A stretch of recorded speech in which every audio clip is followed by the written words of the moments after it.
Hey guys, it's Alexia, and this week you're going to learn where the teddy bear came from. Now, it's Create Week on Glams, and so I'm using this to create basically the introduction to my science series. My goal is going to be to teach you guys something in 60 seconds. That way you don't have to listen to a long lecture for an hour. It's just quick things that are just something science related. Now, the majority of it will be science, but today's going to be history because I've been studying science all week and I am brain dead. So I feel like if I try to teach you something chemistry related or anything like that, I'm probably going to explode.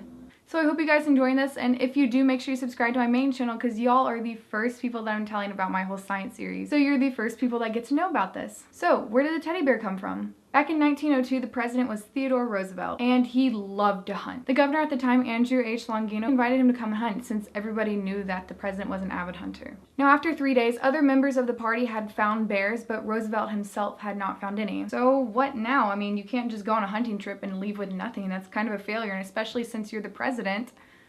Not gonna happen. The team that they were with decided that they were going to go, and they used dogs to go track down bears, and they finally found a black bear that the president could shoot. So they tracked it down, tied it to a tree, and waited for the president. When President Roosevelt got there, he looked at the bear and decided he wasn't going to shoot it. That would just be so unsportsmanlike, and it just kind of defeats the whole point of a hunting trip. Now, the bear was injured, so he did order to have it put it down, but he didn't put it down himself. This story went across the country and newspapers picked it up, and then a political cartoonist, Clifford Berryman, picked up the story, and so he turned it into a cartoon of how Roosevelt wouldn't shoot the bear. The original cartoon, which was in the Washington Post, on November 16, 1902, Roosevelt standing in the front with the bear in the back, along with the guy. Everyone associated bears with Teddy Roosevelt, which is where the teddy bear comes from. In Brooklyn, New York, there is a candy shop owner who saw the cartoon, and he decided to make 2 stuffed bears out of it to sit in his window to kind of represent this. Got permission from Teddy Roosevelt himself to make these called teddy bears, and these became so popular that they were widely produced. Morse began to rapidly produce the teddy bears and eventually formed the Ideal Novelty and Toy Company. And after over a century later, teddy bears still have not lost their popularity.